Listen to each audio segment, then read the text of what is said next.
My name is Sophie Bennett, 32 years old. I've always thought of myself as practical, careful, the kind of person who plans her life down to the last detail. I write financial software for a mid-sized company, manage my money obsessively, and keep spreadsheets for everything from grocery lists to travel budgets. I don't drink much. I run at night to clear my head, and I rarely let myself get swept away by drama. In my family, that made me the dependable one, the one who fixes problems before anyone notices them. My younger sister, Lena, is 27, brilliant in a loud, chaotic way. Big laugh, big gestures, big ideas. She flits through jobs like a hummingbird over flowers. Mom and Dad treat her like sunlight, warm, unpredictable, essential. Me? I'm the wall behind the window, silent, solid, steady. Sunday dinner at my parents' house is a ritual I never asked for but cannot escape. The old Pennsylvania house groans under winter's weight. The wind rattles the windows as though it wants to eavesdrop. Dad's in his usual spot on the couch, arguing with the TV as if the referee personally offended him.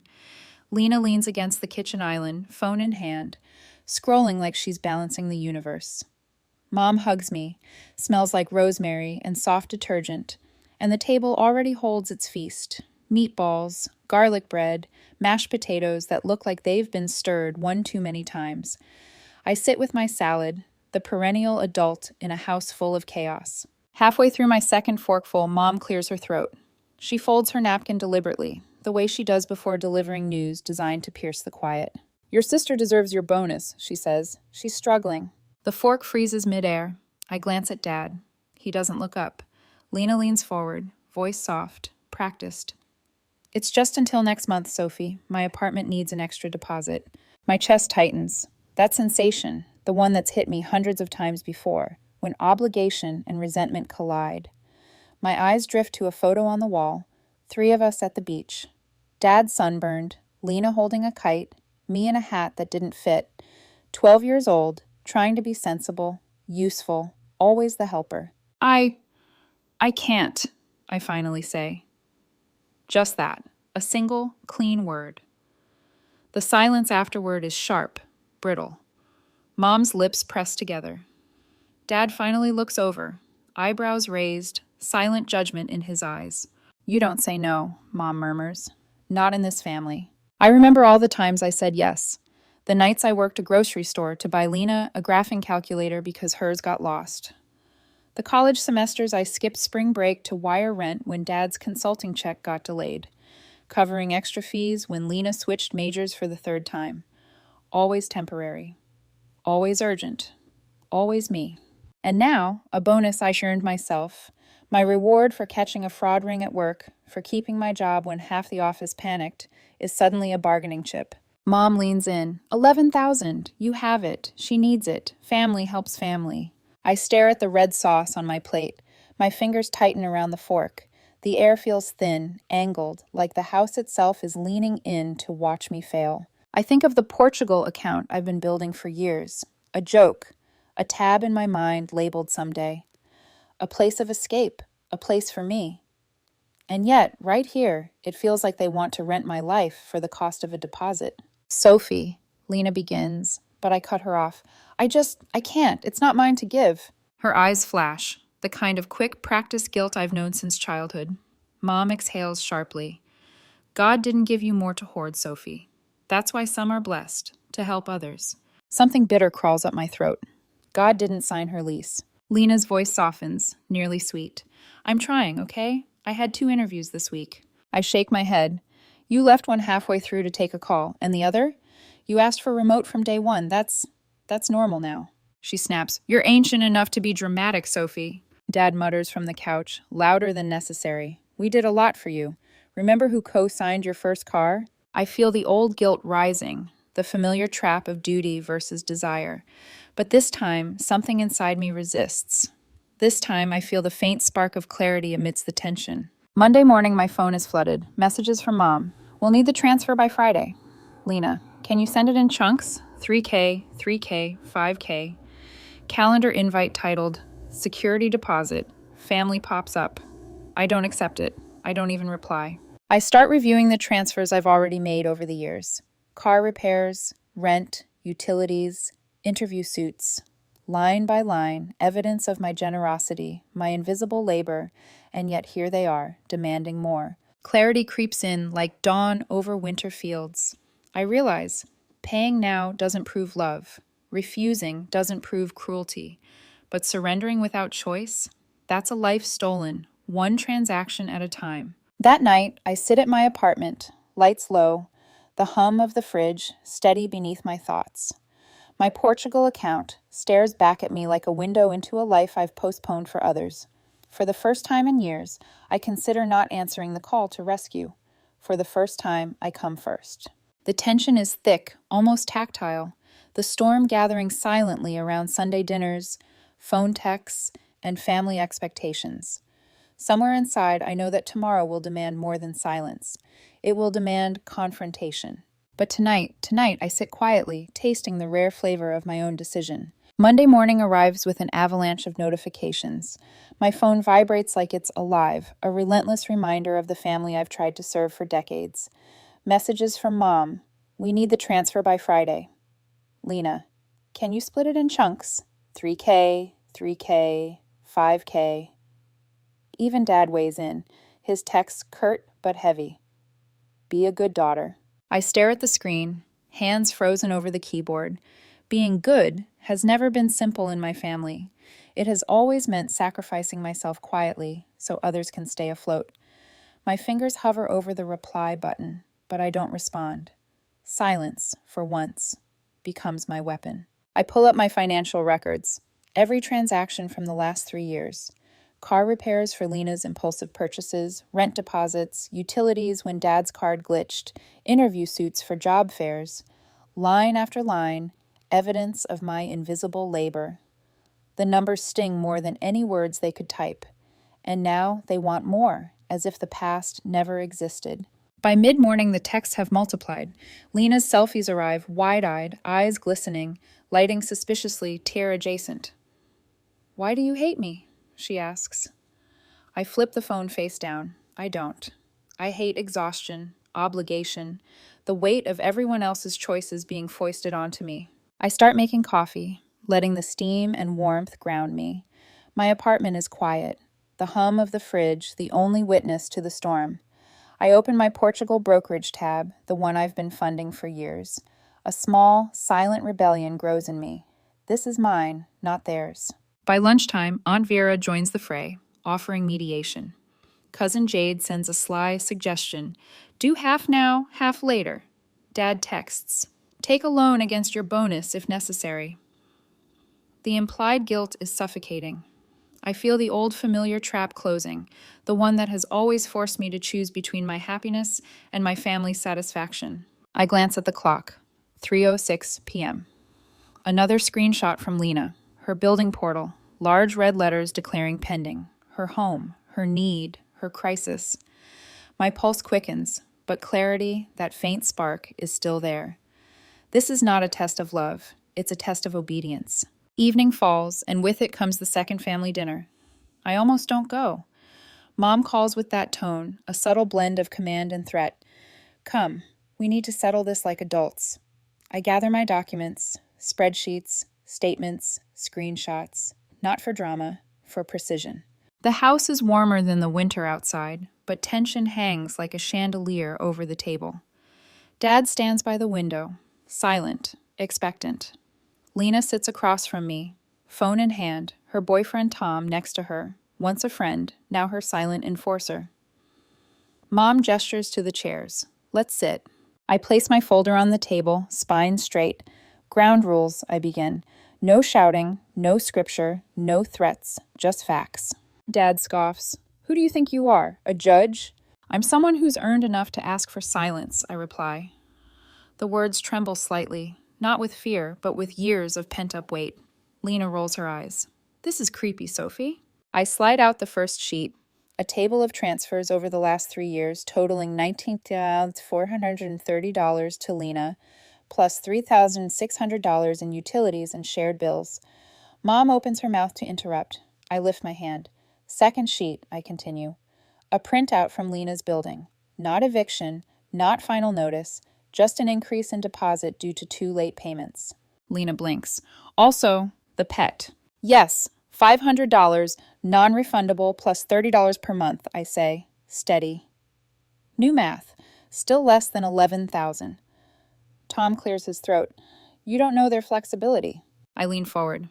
I called. Flexibility means you can pay in 2 parts. There's a hardship form. There are options you haven't considered. And yes, I glance at Lena. I went behind your billboard of dramatics to confirm facts. Mom's cheeks flush. Dad's jaw tightens.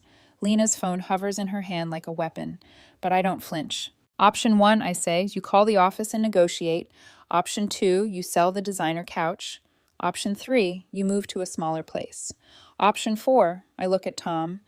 You help contribute beyond vibes and hashtags. Your life isn't a collection of excuses. A long silence. Then, disbelief mixed with that familiar maternal insistence. Your sister deserves your bonus. She's been through so much. Yes, I reply, and I sit on my money because I've learned that when I stand on it, you pull the rug. Fact 5. Starting next month, I'm moving. New job allows remote work. Rent is cheaper. It's time. Mom laughs, short and disbelieving. Where? Lisbon, I say, flat. And yes, I've been saving. Yes, this is deliberate. And no, I will not transfer 11,000. Lena slams her palm on the table. So, you're fine with me getting kicked out? You won't be, I answer calmly. You'll fill the form. If not, you'll learn what rent really means. Shock registers on your faces, but I feel a strange calm, a wire inside me, stopping its constant vibration of guilt and obligation. For the first time, I am acting for myself. Not cruelly, not selfishly, clearly, firmly. Mom rises, chair squealing in protest. You're abandoning us! I nod. I think you mean I'm not paying. Those are different. Dad reaches for the folder, pushes it back like a bad report card. This family doesn't run on receipts, he says. Maybe it should, I answer. And with that, I slide the folder into my bag, shoulders heavier but freer than they've felt in years. Lena calls after me. You'll regret this when we're not talking. I turn slightly. We haven't really been talking for years. We've been transacting. I leave the house as Mom mutters about lawyers. I haven't stolen anything. I just stopped giving. That night, the texts flood again, this time venomous, disguised as concern. But I mute them. I sit at my desk and open the Portugal tab. This time, not as a joke, not as a dream. This is my door, and I am stepping through. The next morning, my apartment feels almost foreign. Too quiet, too still.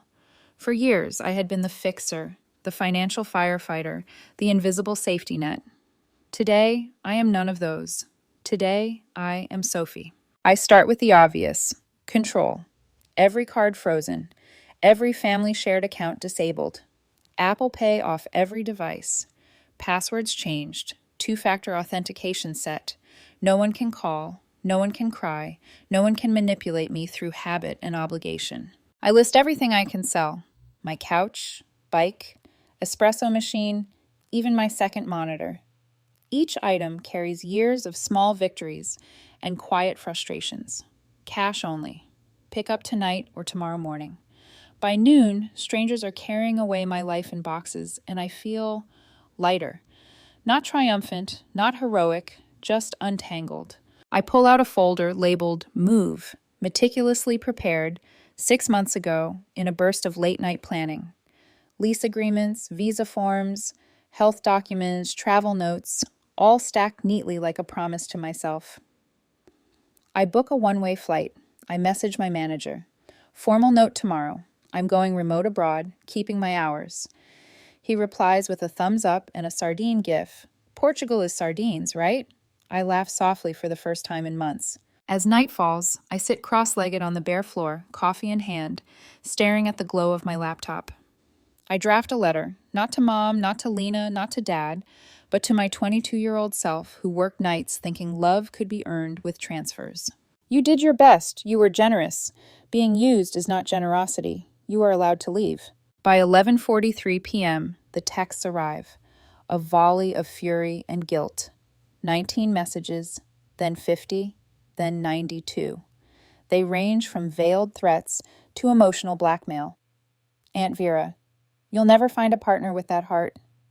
Lena, lease PDFs, highlighter marking, urgent.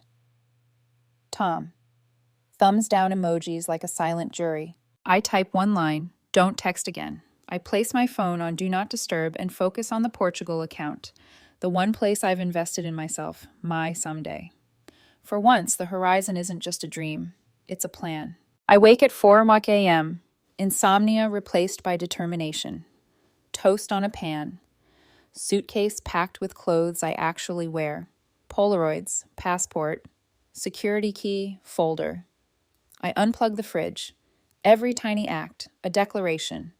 I belong to no one but myself. By 6 a.m., the missed calls are staggering. Emails from law offices I don't recognize. Threats couched in legal jargon. Immediate transfer recommended to avoid reputational harm. I filter, block, ignore. This is my life, not theirs to threaten. At noon, my couch and remaining possessions are gone. The TV stays, more mirror than window, and I leave it behind. Outside, the air smells of winter, and yet, for the first time in years, I breathe fully. The ride to the airport is quiet. The driver asks, business or vacation? Neither, I say, life. At the hotel near the airport, I let the water run hot, submerging my hands, imagining it washing away obligation. Lying on the bed afterward, staring at the ceiling, I realize it isn't peace exactly. It's a blank space where panic could have been, and isn't.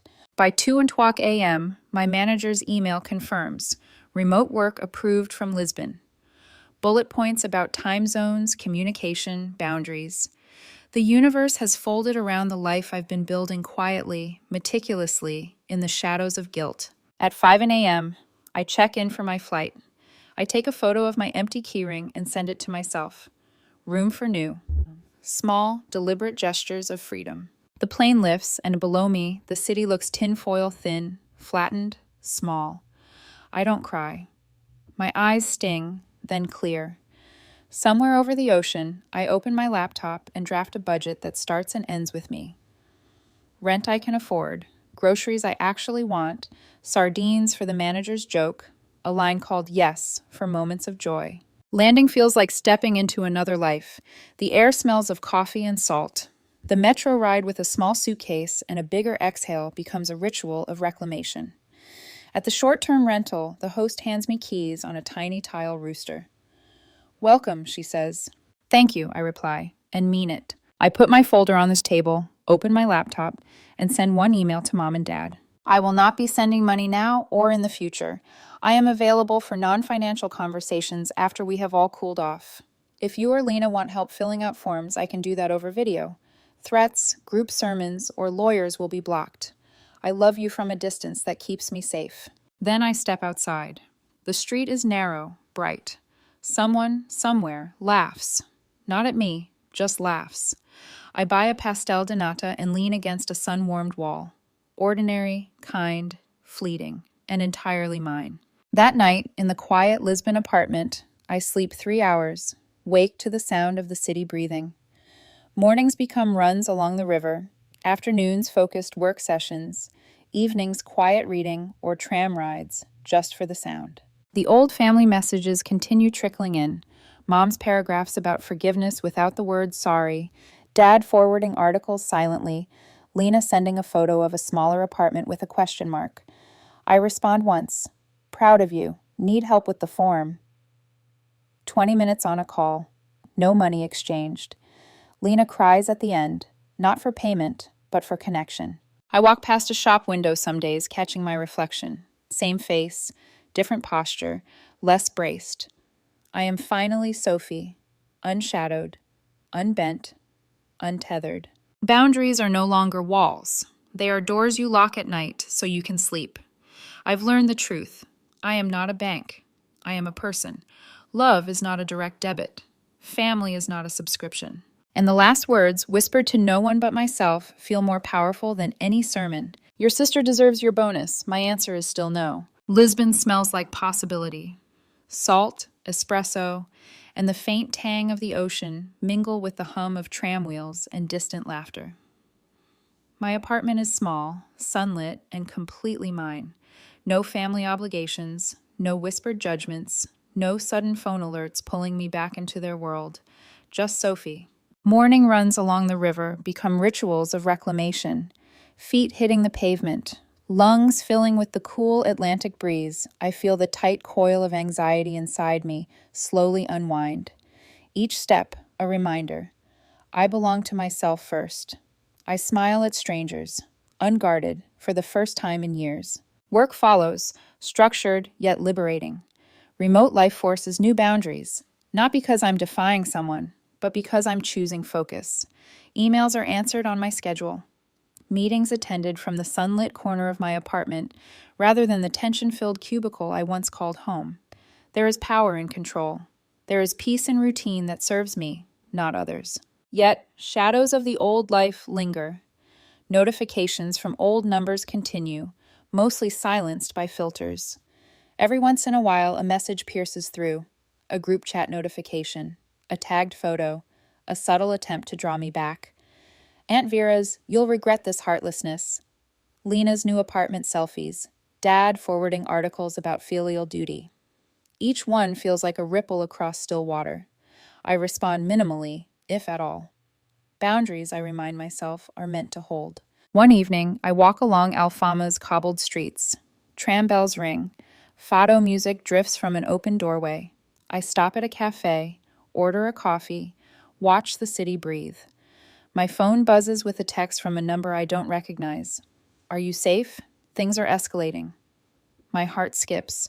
My family or someone else? The message leaves more questions than answers.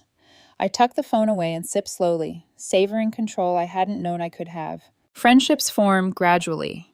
A neighbor, Beatriz, introduces herself with an easy laugh and a shared love for pastries. I meet colleagues for lunch, sometimes alone, sometimes in company. Each interaction is a test. Can I be Sophie without guilt? Can I be present without obligation? Each yes strengthens me. Work also offers unexpected moments of triumph. A project I've been leading remotely receives praise from leadership. For the first time, recognition isn't tied to sacrifice, it's tied to skill. I feel pride that isn't tied to anxiety. It's clean, unburdened. At home, small rituals anchor me. Brewing coffee just right, cooking meals for myself, journaling thoughts that I never voiced in my old apartment. I paint the walls with intention, plant herbs on the balcony, each act a tiny declaration. I am here. I belong. I am not just surviving, I am living. Yet, life outside Lisbon continues to whisper through the digital ether. Lena posts a story. New place, new life, same old obstacles. I scroll past. Dad texts, "Careful, you're burning bridges." I type a line in response. Some bridges are built to cross, others to leave behind. The calm I've cultivated feels fragile, but real. One morning, I open an email from a lawyer. My family has escalated matters, attempting to assert familial obligation through legal channels. The words on the screen feel absurd, almost comedic. I forward it to my manager and legal advisor. My voice in the correspondence is calm, measured, unshaken. My life will not be dictated by fear. By the third week, Lisbon feels like home. Tram rides for no reason, books read in cafes, the small market where the fruit lady always throws in an extra orange for luck. I begin to see myself in these moments, not the daughter who calculates transfers, but a woman who chooses joy intentionally. Even love feels possible now. I think of my boyfriend, Ethan, back in the States. We text and video call, laughter bridging miles. He listens without judgment, offers comfort without obligation. His presence feels like partnership, not expectation. In Ethan, I experience intimacy without debt. But Lisbon also brings moments of startling clarity. Walking past a familiar street corner, I catch my reflection in a shop window. Same face, different posture, less braced, stronger. Yet I realize the past isn't entirely gone. It lingers, not to haunt, but to remind me of how far I've come, and how fiercely I must protect this newfound freedom. As the month closes, I sit on the balcony, the sun low over the river, a coffee in hand, journal open. The city hums beneath me. Notifications remain silenced. Emails remain answered at my pace. Boundaries are in place, not as walls, but as doors. For the first time, I feel clarity without conflict, joy without guilt, and freedom without fear. And yet, deep down, I know the world I left behind isn't finished with me. The next chapter, family, love, challenges yet unforeseen, is already whispering on the horizon. But tonight, there is only this: Lisbon, the river, the sun, the taste of pastries and independence. And Sophie, finally, fully, unapologetically, herself. The first week after I sent the Lisbon-bound email is quieter than expected. No storms, no immediate backlash, just a tentative silence that feels like the calm before a test I've been preparing for all my life. Then it arrives, a formal letter delivered digitally with all the trappings of authority. Lawyer headers, italicized warnings, reasonable expectation of support, phrases designed to guilt and intimidate. I read it once, then again. Finally, I forward it to my legal advisor and Ethan, breathing steadily. It reads like a poorly written drama. I will not respond directly, I decide. Boundaries are boundaries. Days later, the first personal outreach comes. Not angry, not accusatory, but carefully constructed. Mom's voice trembling over the video call. Sophie, we don't understand. Don't you love us? I lean back, my balcony open to the Lisbon sunlight. For months, I would have apologized reflexively, calculated what they needed to feel loved, and transferred funds as proof. Now, I speak slowly, deliberately. I do love you, but love isn't currency, and I am not your bank. I cannot give what I no longer owe. I can listen, guide, support in ways that don't cost me my life. That is my boundary, Mom. I hope you can respect it. The line goes quiet. Mom's breath is audible. I know she expected tears, rage, or compliance. She gets neither. Only calm. Lena calls next. Her screen is bright with the new apartment she's proud of, a thin veil over uncertainty. She says softly, I guess I thought you'd always be there. I smile faintly. I am here, just differently. I am not a credit line, Lena. I am your sister. That's a role I can honor. Everything else must be earned, negotiated, respected. The words feel heavy and true. For the first time, I realized that what I feared, family collapse, guilt, rage, was never about them. It was about me, about the years I had spent trying to live in a world that demanded I be invisible while giving endlessly. And yet freedom isn't simply walking away. It's the messy, ongoing work of redefining relationships. By the end of the week, the messages trickle in, apologies, thinly veiled in pride, attempts at connection without expectation. I respond selectively, thoughtfully, aware that I am shaping the rules now. Professionally, the world and outside Lisbon hums with possibility. Projects I lead are recognized. I'm valued for skill, not sacrifice. Ethan visits via video, then later in person. Together we navigate life with joy, mutual respect, and laughter, not obligation. Our love is a conversation, not a ledger. Weeks turn into months. I run along the river at dawn. I drink coffee in cafes. I take tram rides for no reason other than pleasure. Each moment of ordinary freedom is a declaration. I am Sophie, unshadowed, untethered.